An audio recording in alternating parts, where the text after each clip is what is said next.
Ֆիզիկական եւ հոգեկան առողջության հիմքում բժշկական գրագիտությունն է։ Ես առողջ եմ, երբ տեղեկացված եմ։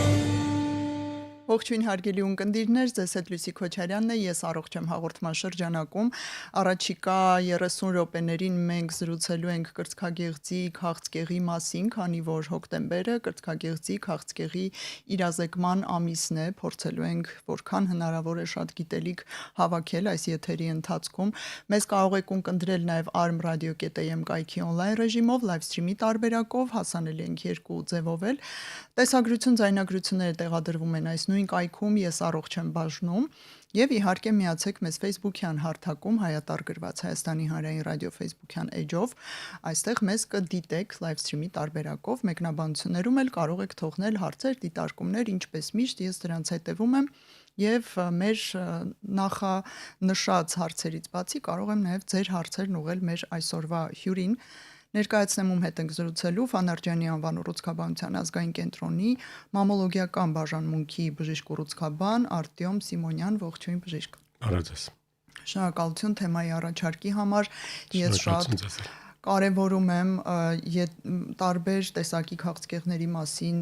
գիտելիքների հավաքագրումը ձեզպես մասնագետների օգնությամբ, իրազեկումը հանրությանը։ Ես կարծում եմ, որ Հայաստանում, ինչպես եւ աշխարհում, քաղցկեղի տեսակները ոչ միայն չեն նվազում, այլ նաեւ երիտասարդանում եւ աճում են, եւ մենք իսկապես կարիք ունենք որքան հնարավոր է շատ բան իմանալու, զգույշ լինելու,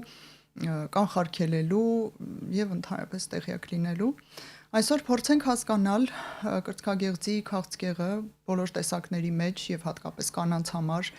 ինչ տեղ է զբաղեցնում մեր օրերում ժամանակակից վիճակագրությունը ինչպիսին է։ Այո, ցավոք կրծքագեղձի քաղցկեղը կանանց չարագ նարգացությունների ընդհանուր կառուցվածքում զբաղեցնում է առաջին հորիզոնականը եւ տարեցտարի փառքաստու գոնե ոչ շատ տեմպերով, բայց ցավոք իհարկե առաջնակի հիվանդացությունը, այսինքն տվյալ տարում առաջին անգամ հայտնաբերված քաղցկեղով կանանց թիվը գնալով աճում է։ Վերջին 24 թվականի տվյալներով արդեն գրեթե 1700-ի սահմաններում է։ Դա իհարկե ցավոք մեծ թիվ է բնականաբար։ Հայաստանի համար։ Այո, առավելևս Հայաստանի համար։ Քաղցկեղի ուրեմն որպեսզի հնարավորինս աշխատենք ինչքան հնարավոր է վաղ կանխատեսել, հայտնաբերել եւ բուժել, դա կարծում եմ պետք է լինի ցանկացած կնոջ եւ ընտանիքի համար կարծում առաջնային գործոն։ Այսինքն պետք է հնարավորին չափ շուտ հայտնաբերել։ Դրա համար իհարկե կան տարբեր ծրագրեր եւ սոցիալական ու կոնկրետ ուռուցքաբանության ազգային կենտրոնում 21 թվականից կար պիլոտային ծրագիր, սկրինինգային ծրագիր, որը արդեն ստացել է համապետական ուրեմն մասշտաբներ, քանի որ այն հաջողել է եւ ուրեմն արդեն շուրջ 9 հիվանդանոցներում այն կատարում է հատուկ ուրեմն տարիքի եւ սոցիալական պատկանելիության կանայք կարող են ուղղակի անցնել անվճար մամոգրաֆիկ հետազոտություն, որի արդյունքներում, եթե Աստված մեր ասце հայտնաբերվի որևէ ուռուցքային process կամ որևէ ընդհանրապես խնդիր, արդեն ուղեգրվում է ավելի նեղ մասնագիտացված կենտրոն, որպեսզի ավելի խորացված հետազոտություններ կատարվի։ Դա նպատակ ունի հայտնաբերել չշոշափվող, կարելի ասել առաջին կամ զրոյական փուլերի քաղցկեղը։ Ցավոք մեր օրերում դեռ շատ կան, գրեթե երևի թե 35 մինչև 40% երրորդ եւ չորրորդ փուլի երբ որ հայտնաբերում է, դա արդեն ցավոք արդյունքները բնականաբար գոհացնող չեն։ Դրա համար ավելի ցանկալի է, երբ որ հայտնաբերում է դեռ չշոշափվող վիճակում։ Իսկ հայտնի է, որ ուռուցքը կարող է չարտահայտվել, չշոշափվել, իհարկե բնականաբար կախված կրծքագեղձի չափերից եւ ուռուցքի տեղակայումից ըստ նույնիսկ գրականության տվյալներով 2-ից մինչև 8 տարի կարող է ունենալ ոչ կլինիկական, այսինքն լատենտ ընթացք, այսինքն դեռ չհայտնաբերի ոչ մի կերպ։ Դրա համար կարևոր է նաեւ կանանց բարբերաբար հետազոտությունները, թե սկրինինգային եւ թե ուղղակի առանց սկրինինգի ուղղակի կինը ինքնուրույն դիմի թեկուզ 1 կամ գոնե 2 տարի մեկ դիմի որոշակի ինչ որ ցանկացած իրեն կլինիկա եւ կատարի գոնե սոնոգրաֆիկ հետազոտություն։ Սկսել սոնոգրաֆիկից, հետո արդեն եթե պետք կլինի այլ ասեմ այսպես երիտասարդ կանանց բնականաբար առաջին հերթին կատարում ենք սոնոգրաֆիա, իսկ 40-ից բարձր արդեն տարիքի կանանց նաեւ մամոգրաֆիա մամոգրաֆիան, ու ամբողջ իմաստը կանում է նրանում, որ մամոգրաֆիան երիտասարդ կանանց մոտ ինֆորմատիվ չէ։ То есть ավելի քիչ ինֆորմացիա, թե ավելի ճիշտ արտահայտվեմ, որտեվ գերձա, այսպես ասում են, գերձային է, կոշտ է եւ սոնոգրաֆիան ավելի ինֆորմատիվ է, քան մամոգրաֆիան։ Իհարկե դեպքում լինում են ինչ որ անհասկանալի կամ ինչ որ փոքրիկ խնդիրներ, որոնք արդեն կարող են մենք որպես լրահետազոտություն կատարել MRT հետազոտություն կամ կոնտրաստով հետազոտություն, որոնք իհարկե ավելի բարձրացնում են ինֆորմատիվություն եւ ճշգրտությունը տվյալ հետազոտության, որովհետեւ որևէ իհարկե բան բաց չթողնենք։ Եվ այսպես, մինչև 40 տարեկանը սոնոգրաֆիան ցուցված է կամ շատ ցանկալի է, տարին կամ 2 տարին մեկ անգամ գոնե։ Այո, իսկ 40-ից հետո արդեն մամոգրաֆիան շատ ինֆորմատիվ կլինի, սկզբում սոնոգրաֆիա, հետո հնարավոր է, որ սոնոգրաֆիայից հետո ուղղակի կարիք չլինի էլ մամոգրաֆիա։ Իհարկե լինում է, բայց ասեմ այսպես, ես միշտ իմ պացիենտներին ասում եմ, որ կարող է սոնոգրաֆիան տեսնել խնդիրներ, որոնք չի կարող տեսնել մամոգրաֆիա, որտեղ դրանք բոլորովին տարբեր հետազոտություններ են։ Մեկը ուլտրաձայնային է, մեկը ռենտգեն հետազոտություն, եւ հակառակը կան բաներ, որոնք միայն կարող է տեսնել մամոգրաֆիան եւ սոնոգրաֆիան չտեսնել։ Այնպես որ մեկը մյուսին կարելի ասել փոխ լրացնում են, երբեք չեն փոխանում, չնայած մամոգրաֆիան համարվում է ոսկե ստանդարտ։ Ու 40-ից հետո իհարկե նկատի ունեմ։ Իսկ պարոն Սիմոնյան, ի՞նչն է պատճառը համարում 3-րդ, 4-րդ փուլերում արդեն հայտնաբերման։ Կանայք խուսափում են, ինչ որ պատճառով չեն դիմում, ինչ պատճառներ կարող եք այստեղ դուրս բերել մեզ համար եւ հիմա հորդորենք հոկտեմբերի կրծքագեղձի քաղցկեղի իրազեկման արդիվ եւս մեկ անգամ չանտեսել դրանք։ Իհարկե առաջին հերթին կարծում եմ ուղղակի խուսափում են, երբ որ ինչ որ բան են գտնում, ինչ որ կարելի ասել շոշափում են, գտնում են եւ մտածում են ամենատարբեր պատճառաբանություններ ուղղակի ինքն իրեն հանգստացնելու չդիմելու համար։ Երբ որ արդեն ցավոք հասնում է այն վիճակի, որ արդեն այդ գոյացությունը բացվում է մաշկի վրա, այսպես ասած իրենց խոսքերով բացվել է, այսինքն քաղցկեղը քայքայվում է, այդ դեպքում էլ գտնում է, որ տարբեր ժողովրդական բառեր են ասում, որ բացվել է, իրանք էլ մշակել են եւ այլ։ Ցավոք երևի թե ամենահաճախը դա, բայց լինում են ընդամենը մի քանի ամիս առաջ վերջերս կարելի ասել բավական երիտասարդին 90 թվականի ծնված ուղղակի դիմել էր կարելի ասել բացառիկ, եթե կարելի այդ բառը ասել, չափերի գոյացությամբ, կուրծքը շուրջ 10 կիլոգրամ չափերին, ու երբ որ մյուս կուրծքը ուղղակի շատ նորմալ փոքրիկ չափերի եւ վերջին 6 տարիների ընթացքում ինքը նկատել էր ուղղակի կարելի ասել, չեմ ուզում ասեմ անտեսել է, բայց տենց ուշադրության չէր արժանացել, իսկ վերջին մոտավորապես 6-7 ամիսների ընթացքում ինքը չնայած նկատում էր, որ տեսնում էր գնալով բավականին արագ մեծանում է, ինքը հոմեոպաթիկ ինչ որ հոմեոպաթի էր դիմել, կատարել հոմեոպաթիկ բուժումներ եւ ուղղակի մեզ դիմեց այն վիճակում, երբ որ արդեն ցավոք արդեն ուռուցքը չհորակացել էր ու ես չեմ կարող իհարկե վստահաբար ասել, բայց ուղղակի ավելի քան վստահ եմ, որ ի սկզբանե բարորակ էր գոյացությունը, որտեղ մեր մոտ ախտորոշումը վերջնական եկավ, որ կա բարորակ գոյացություն չհորակացմամբ։ Այսինքն եթե տվյալ կինը երիտասարդ կինը ժամանակին դիմեր, շատ հնարավոր էր ուղղակի մենք հեռացնենք գոյացությունից, դրանով ավարտենք։ Իսկ հիմա ուղղակի ստիպված եղանք ուղղակի բավականին կարելի ասել ծանր պայմաններում կատարել շտապ առնահոսության պայմաններում կատարել կրծքի լրիվ հեռացում, այո, կրծքի հեռացում եւ երիտասարդ կին ուղղակի կարելի ասել ցավոք հաշմանդամության փաստի առաջ կանգնեց։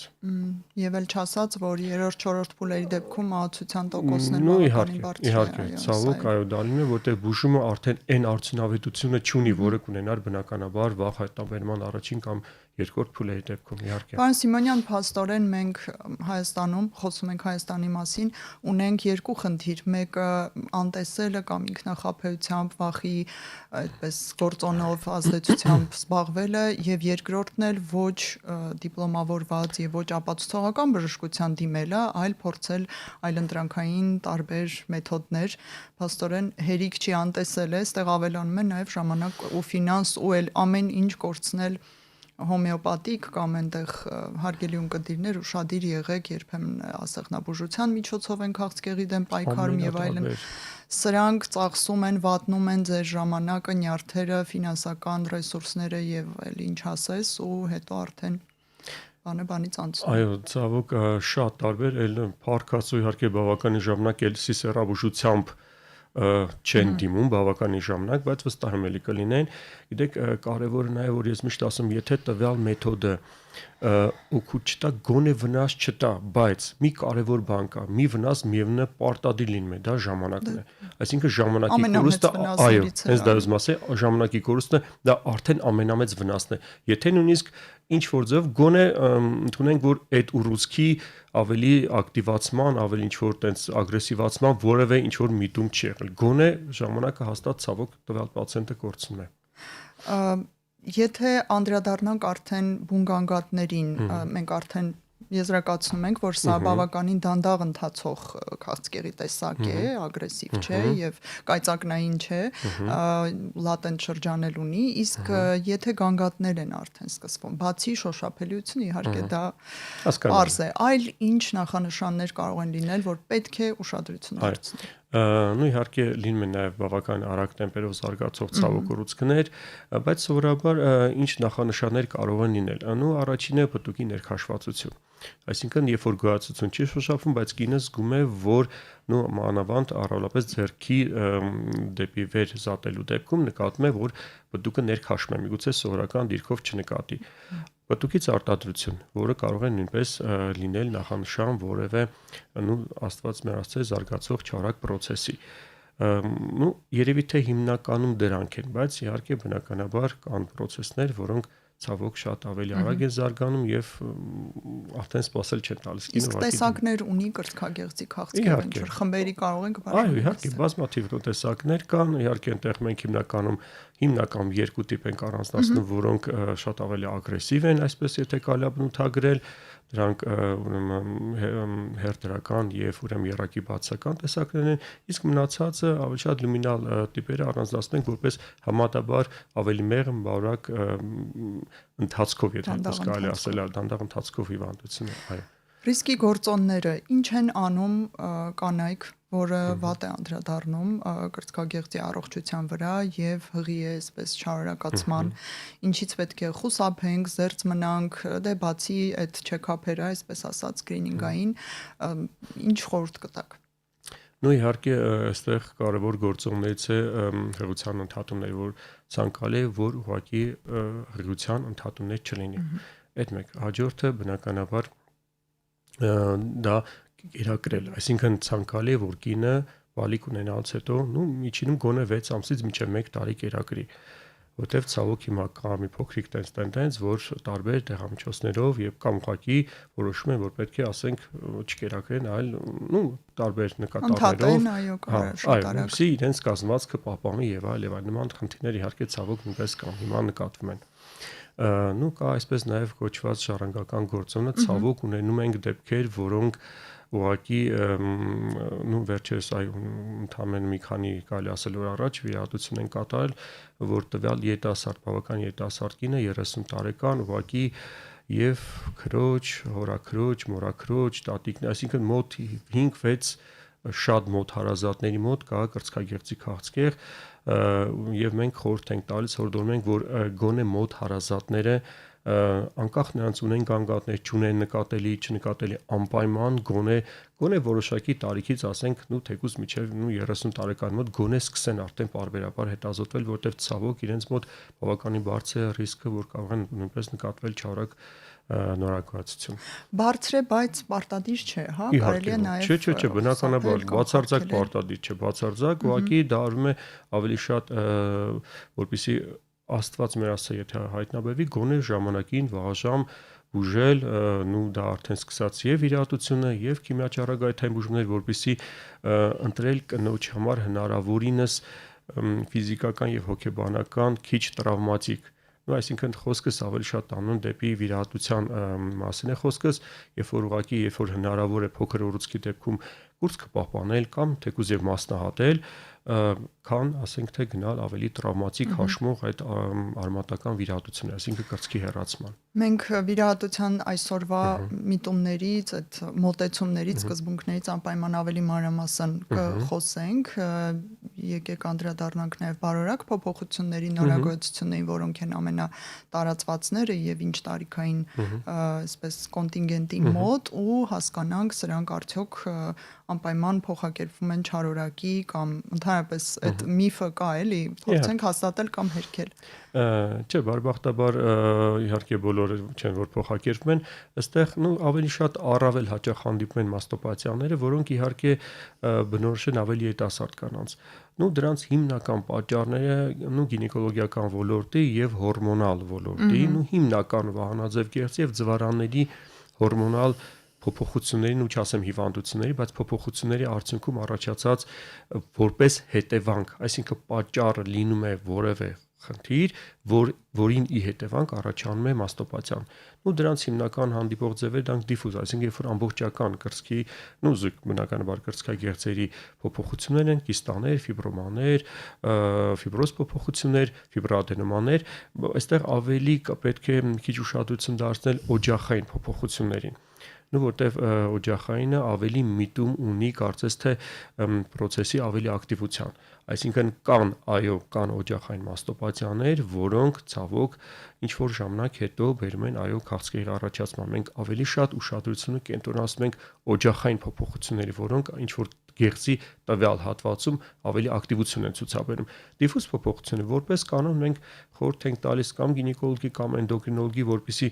գտնեն ու շտկեն պատճառը, հետևանքը, որպեսզի կամ եթե կարիք ունի մեր կողմից որևէ միջամտության, եթե չէ արդեն ինքնուրույն էլ հնարավոր է որ հետևանքը լուծվի։ Այսինքն պատճառի բուժումը բերում է հետևանքի ինքնաբերաբար կարելի ասել արդեն լուծման։ Շատ տարածված են պոլիկիստոզ համախտանիշը, ցիկլի խանգարումներ տարբեր, սրանք փաստորեն հենց այդ Այո, ես այդպես եմ նշում եմ, ասեմ, ցիկլի խանգարումները, քաշի փոփոխությունները, մաշկի ճարպոտում, չորացում, որոնք անուղղակի խոսում են նորից ինչ որ հորմոնալ խնդիրների մասին, որպես կանոն հիմնական հիպոթիրոզը, վահանաձև գեղձի եւ ձվարանների կողմից պոլիկիստոզը։ Եվս մի թիրախային տարիքային հատվածի մասին եմ ուզում խոսենք, դա նախամենոպաուզային եւ հենց բուն մենոպաուզայի շրջանում գտնվող կանայք են, իրենց մոտ մաստոպաթիան տարածված է, թե այլ բաներ կնշեք, որից պետք է իսկ ուշադիր։ Առավել իհարկե բնութագրական է պրեմենոպաուզալ, այսինքն երիտասարդ կանանց բնականաբար, երբ որ օրենք հորմոնալ ակտիվ վիճակում են գտնում, ակտիվ փուլում են գտնում, մենոպաուզալ կանանց դա արդեն բնորոշ չի եւ այն դեպքերում, երբ որ կինը գալիս է արդեն մենոպաուզալ վիճակում կամ այսպես ասենք տարիքում, մաստոպաթիաներ արդեն մեզ ավելի զգուշավոր են դարձնում, որտեղ դա արդեն բնորոշ չէ։ Այսինքն դա նշանակում է որևէ ինչ որ հորմոնալ խնդիր կարող է լինել։ Բնականաբար այդ դեպքում մենք ավելի եթե կարիք անում լրացուցիչ հետազոտություններ ենք նշանակում, որովհետեւ որևէ բնականաբար բան բաց չթողնենք։ Եվ փաստորեն շատ ծերտ համագործակցում եք ռադիոլոգների, գինեկոլոգների եւ էնդոկրինոլոգների հետ։ Ես կասեի նաեւ դա մի ընդհանուր թիմ է, ոչ թե համագործակցություն, որտեղ առանց մեկը մյուսի կարծում եմ ուղղակի հնարավոր չէ։ Առաջին հերթին իհարկե ռադիոլոգների հետ, այսինքն ախտորոշիչ մեր ծառայության բժիշկների հետ, բնականաբար առանց նրա անհնար է։ Դուք նշեցիք նաև մագնիսառեզոնանսային տոմոգրաֆիայի երբեմն նշանակումը, կարող եք 1-2 դրվագ նշել, որի դեպքում ցուցված է սա եւ ինչ է տալիս դա ձեզ որպես կլինիցիստի։ Առավել հաճախ նշանակում ենք այն երիտասարդ կանանց, որոնց սոնոգրաֆիկ առաջնագին սոնոգրաֆիկ հետազոտությամբ հայտնաբերում է ինչ որ փոփոխություն, որը արդեն դեռ քաղցկեղ չի պարկասում, բայց միևնույն ժամանակ չեն կարող հանգիստ ուղղակի պացիենտին թողնել տուն ու ասել, որ գնա, չգիտեմ 6 ամիս կամ 1 տարի հետո նորից վերադարձի։ Այդ դեպքում մենք պարտադիր նշանակում ենք MRT հետազոտություն, որը նպատակ ունի ավելի մանրակրկիտ հետազոտության, քանի որ նորից եմ կրկնում,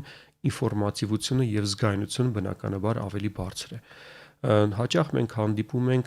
ավելի, այսպես ասեմ, 2-3 մմ-ից սկսած ինչ որ գոյացություններ, որոնք արդեն մեզ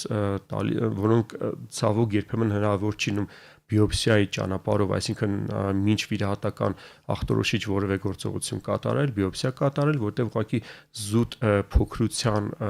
հաշվին եւ իհարկե երբեմն նաեւ կրծքագեղձի չափերի հետ համատության մեջ ուղղակի անհնար է լինում կատարել բիոպսիա։ Այդ դեպքում մենք արդեն դիմում ենք MRT հետազոտության եւ անհրաժեշտության դեպքում արդեն գնում ենք ուղղակի այդ օջախի փոքրիկ օջախի հեռացման, որ ունի եւ ախտորոշիչ արդեն նշանակություն եւ իհարկե բուժական։ Այսինքն եւ հեռացում է գոյացությունը ուղարկում ենք դիագնոստիկա եւ արդեն համարում ենք որ այլևս այդ օջախը որևէ վտանգ չի սպառնում։ Բիոպսիայի մասին է խոսքը։ Այո, բիոպսիայի մասին է խոսքը։ Կարելի է արդյոք առանց բիոպսիայի ունենալ ախտորոշում, կարևոր հարց եմ համարում սա շատ։ Այսպես ցանկացած հետազոտություն, սոնոգրաֆիա, մամոգրաֆիա, MRT, ինչ որ կուզեք, եթե ուշադիր ունեք, ներքևում գրված է եզրակացություն։ Ինչ է դա նշանակում։ Դա այսինքն ախտորոշում չի, դա դիագնոզ չի։ Դա պարզապես ռադիոլոգի եզրակացությունն է հիմնված ինչ-ինչ տվյալների, ասենք հետազոտության մեթոդների, որը թույլ է տալիս եզրակացնել, որ process-ը ավելի շատ բարորակի է, թե ասենք ցավոք չարորակի։ Այ ախտորոշումը միայն դրվում է, երբ որ կատարում է հյուսվածաբանական ու երբեմն նաև բջջաբանական, բայց հիմնական հյուսվածաբանական հետազոտություն։ Այսինքն դա տրեպան բիոպսիայի միջոցով կամ վիրահատության միջոցով։ Ու արդեն համարում ենք, որ մենք ունենք վերջնական ախտորոշում, կարելի է բուժման պլանի թիմային մոտեցման մասին մտածել։ Իհարկե ախտորոշումը դրանով մենք նախնական ենք դեռնում, նախնական այսպես պայմանական եմ ասում, որտեղ եթե կարիք է լինում, արդեն մենք որոշում ենք չարորակի արդեն հաստատման դեպքում որոշում ենք նաև իմունոհիստոքիմիական հետազոտություն։ Այ դա ինչ է կարող Այո, դա արդեն ավելի նեղ շատ նուրբ հետազոտություն է, ապարատային որպես կանոն, օրինակ մեր մոտ այդպես է կատարվում եւ նույնիսկ մարտային գործոնը հասցված է մինիմում, այսինքն որպես կանոն ու այդ մեթոդի սխալվելու հավանականությունը երբեք 0 չեմ կարող ասեմ, բայց գրեթե ձգտում է 0։ Եվ դրանով որոշում ենք արդեն չարորակ ուռուցքի ենթատիպը այդ դրա հիման վրա մի քիչ առաջ ասեցի, եթե ցավոք հայտնաբերում ենք ագրեսիվ ենթատեսակները, բուժումը որպես կանոն, իհարկե ոչ միշտ, բայց որպես կանոն սկսում ենք քիմիոթերապիայից։ Եթե լինում է ավելի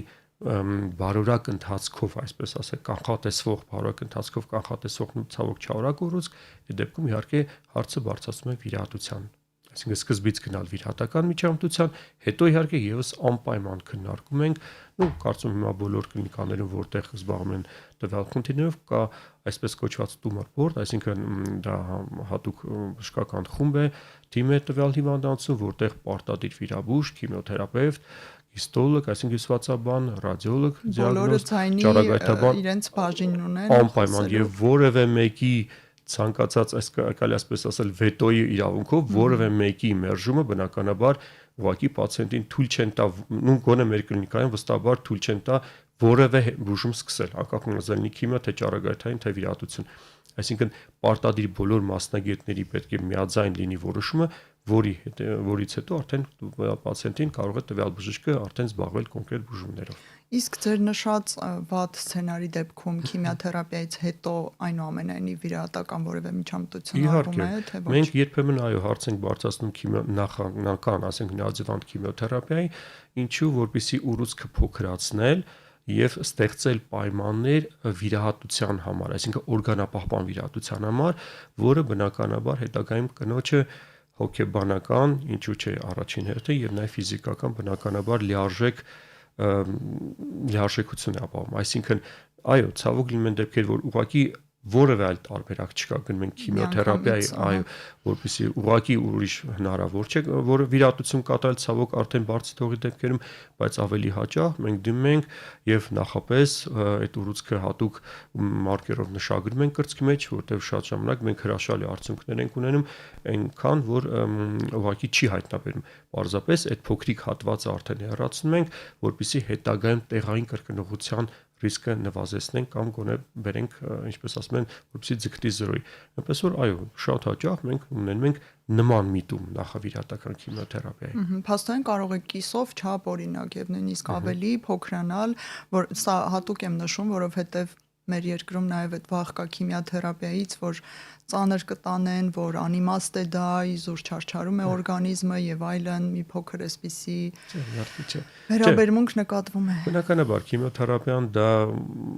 կարելի ասել աննկատ չի անցնում, եթե կարելի ասել պացիենտի բնականաբար, բայց չէ, մենք ունենում ենք դեպքեր, որ երբ որ այ վիրահատությունից հետո, երբ որ կրկին հետազոտության ենք ուղարկում ամբողջ այդ հեռացված այդ հատվածը, երբեմն մենք ստանում ենք պատասխան, որ այնտեղ բացարձակ որևէ ուռուցքային բջիջ չի հայտնաբերում։ Այսինքն կարելի ասել բացարձակ կերպով իսպար այդ ուռուցքը գոնե տվյալ հատվածում, կրծքի հատվածում, կրծքագեղձի տվյալ հատվածում այլևս որևէ ուռուցքային բջիջ չի հայտնաբերում։ Իհարկե դա շատ հրաշալի արդյունք է, այդ դեպքում մենք արդեն ուղղակի պացիենտին ասում ենք, որ ելի եմ կրկնում 0-ի երբեք չի հասնում, բայց ասում ենք, որ ուղղակի տեղային կրկնում։ Այո, այդպես ասած։ Դինամիկ հսկողություն բուժված տարբերակում պետք է թե ոչ, որ այսքան գործիքային հետազոտություններից որով է դա արվում։ Բնականաբար դինամիկ հսկողությունը անհրաժեշտ է, ու առաջնահերթ իհարկե, առաջին տարին, այսպես ասեմ, մենք կատարում ենք 3-ից 4 անգամ, այսինքն սոնոգրաֆիա եւ ռենտգեն հետազոտություն, որից հետո 1 տարին լրանալուց հետո արդեն տարին 1 անգամ պարտադիր կատարում ենք կատահետազոտություն, համակարգչային շերտագրություն, ամբողջ իհարկե բոլոր հատվածները, գլուխ, կրծքավանդակ, որովայն եւ փոքր կոնք եւ պարտադիր կոնտրաստավորմամբ, ներերակային կոնտրաստավորմամբ։ Եւ իհարկե նաեւ ոսկորների սցինցիգրաֆիա, այսպես կոչված օստեոսցինցիգրաֆիա, որը մեզ թույլ է տալիս ավելի նուրբ փոփոխությունները վաղաժամ տեսնել ռադիոիզոտոպային եղանակով, ոչ թե արդեն կայացած փոփոխությունները արդեն կատահետազոտությամբ։ Եվ իհարկե բնականաբար, եթե կուրծքը պահպանվել է կամ եթե չի պահպանվել, գոնե հակառակ կոնտրլատերալ կրծքագեղձի մամոգրաֆիան ու գոնե 2 տարի մեկ բնականաբար էլի ընթացիկ սոնոգրաֆիկ հետազոտությունով եւ օնկոմարկերների արյան այդ մարկերների ուրեմն միջոցով։ Պարոն Սիմոնյան, եւ անպայման խոսենք օրգանապահպան վիրահատությունների մասին, համեմատական անցկացնենք նախկինում հիշում ենք բոլորս, եթե կրծքագեղձի ուռուցք էր, դա կրծքի հեռացում էր ուղղակի, ամբողջական կրծքագեղձի հեռացում եւ դա իհարկե սարսափելի նորություն ու տանջանքների էր ենթարկում ցանկացած կնոջ, այսօր ինչ դրական փոփոխություններ ունենք այստեղ։ Ես եթե կարելի է մի փոքր ասեմ, որ իմ տեխնոացականի հենց ատենախոսության թեման դա էր օրգանապահպան վիրահատությունները, որոնք շատ փոքրիկ տոկոսով են արվում բնականաբար, հիմա իհարկե դա շատ ընդլայնվել է։ Հիմա ավելի շատ դրանք են արվում, իհարկե բնականաբար, նոր ինչպես ասեցի, ի հաշիվ նաև նախավիրահատական քիմիոթերապիայի հրաշալի արդյունքների, երբ որ հնարավորն է ուղղակի կուրծքը պահպանել սեփական կուրծքը, իհարկե որոշ չափով իհարկե կուրծքը ձևախախտում է որոշ չափով, բայց կարևորը պահպանում է եւ իհարկե կա երկրորդ տեսակը, դա արդեն պլաստիկ վիրահատություններն են, որ դեպքում ուղղակի կատարվում է մաշկի պահպանություն, ու եթե իհարկե կենտրոնին, եթե մոտիկ չէ նաեւ պտուկի պահպանություն, եթե ցավոք լինում է կենտրոնին մոտիկ, ուղղակի հեռացում է նաեւ կենտրոնական հատվածը, այսինքն պտուկ արեոլար կոմպլեքսը, ամեն դեպքում պահպանում է կուրծքը չափերով, տեղադրում է սիլիկոնե իմպլանտ։ Եվ իհարկե կամ եւս մեկ վիրահատություն, դա ուղղակի շատ իհարկե բարդ միկրովիրաբուժական վիրահատությունը, երբ որ սեփական հյուսվածքներով կատարում է պլաստիկա, այսինքն որովայնի առաջային պատի ենթամաշկային շերտի հաշվին, ուրեմն տեղափոխվում է կրծքի տվյալ այդ հատվածը եւ կատարում է արդեն սեփական հյուսվածքներով պլաստիկա, դա իհարկե շատ բարձրակարգ վիրահատություն է,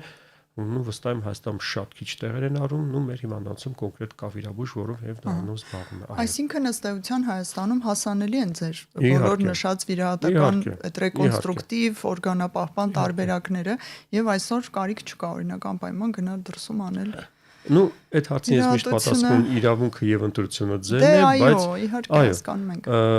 Բավական բայց կարիք, անհրաժեշտություն չեմ կարծում։ Չէ, իհարկե ու ընդ որում դա արդեն բավականին շատ երևի Երևանի տարբեր հիվանդանոցներում կլինիկաներում արվում է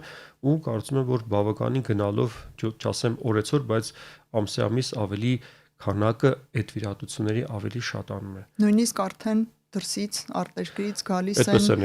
կատարում են դա, որովհետև մեզ մոտ չեմ հոգնի կրկնել հարգելի ունկնդիրներ, գիտեք սա ամեն եթերին եմ ասում, գին որակ հարաբերակցությունը մեր երկրում ուղղակի փառահեղ է, եթե հետաքրքրվեք իսկապես, այս բառը չափազանցություն չէ, հետաքրքրվեք ինչպիսին են արժեքները եվրոպական ամենազարգացած երկրներում, Ռուսաստանի այդպես խոշոր քաղաքներում, ԱՄՆ տարբեր նահանգներում։ Իհարկե որակի հարցով չեմ կարող այդպես ասել, բայց իհարկե կարծում գոհացնող արդյունքներ բնականաբար լինում են եւ իհարկե բոլորը չենք ասում բացարձակ, բայց որակի գնի առումով բնականաբար անհամեմատելի է։ Եվ լավագույն հասանելի արդյունքը տվյալ գնով, այդ օպտիմալ հարաբերակցություն եմ ասում, սա անկրկնելի է ուղղակի։ Շնորհակալություն Մեր եթերը արագ սպառվեց, բայց մենք հասցրեցինք բոլոր հարցերին կարևոր անդրադառնալ։ Զրուցեցինք Վաներջյանի անվան ուռուցքաբանության ազգային կենտրոնի մամոլոգիական բաժանմունքի բժիշկ ուռուցքաբան Արտյոմ Սիմոնյանի հետ։ Հոկտեմբերը կրծքագեղձի քաղցկեղի իրազեկման ամիսն է, ուշադիր եղեք, բաց մի թողեք ձեր սկրինինգային հետազոտությունները, ինքնազննումները եւ վաղ ախտորոշումը, այսպես փրկվելու եւ վերջնական բուժում ստանալու հիմնական երաշխիքն է ձեզ համար աշխատեց Լուսի Քոչարյանը։ Շնորհակալություն ձեզ, ցտեսություն բոլորին։ Ֆիզիկական եւ հոգեկան առողջության հիմքում բժշկական գրագիտությունն է։ Ես առողջ եմ, երբ տեղեկացված եմ։